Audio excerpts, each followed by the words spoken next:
តោះណាគេខ្លះអត់ទាន់ចេះធ្វើខគោអញ្ចឹងថ្ងៃនេះយើងមករៀនធ្វើខគោដ៏សែនងាយជាមួយនឹងគ្រឿងខគោគ្រឿងលួងសាបារ៉ាចំពោះផ្នែកសាច់គឺខ្ញុំប្រើសាច់គោសុទ្ធលាយជាមួយនឹងហ៊ុនគោ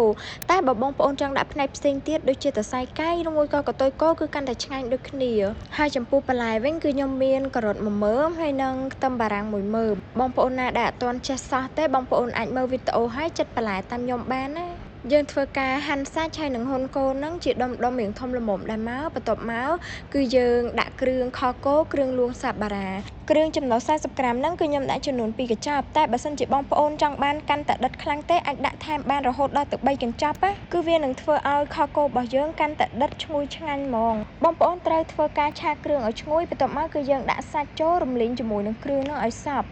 កន្លែងហ្នឹងគឺខ្ញុំដាក់ទឹកចំនួន2ចានរួចហើយនៅពេលដែលទឹកយើងពុះហើយយើងដាក់បន្លែយើងចូលមកបន្ទាប់មកគឺខ្ញុំធ្វើការដាក់ម្សៅស៊ុបមាន់ហ្នឹងចំណុះ17ក្រាមបងប្អូនដាក់មកកញ្ចប់នឹងទាំងអស់ក៏បានដែរម្សៅស៊ុបមាន់គ្រឿងលួងសាបារ៉ាគឺមានរសជាតិឈ្ងុយឆ្ងាញ់ជួយបង្កើនរសជាតិមុខម្ហូបណាហើយបន្ទាប់មកទៀតគឺខ្ញុំធ្វើការដាក់ទឹកដោះគោខាប់ចំនួន2ស្លាបព្រាបាយបងប្អូនថែមទឹកដោះគោខាប់រួចហើយយើងធ្វើការរំងាស់មកបន្តិចទៀតទៅគឺខគោរបស់យើងបានឆ្អិនហើយណា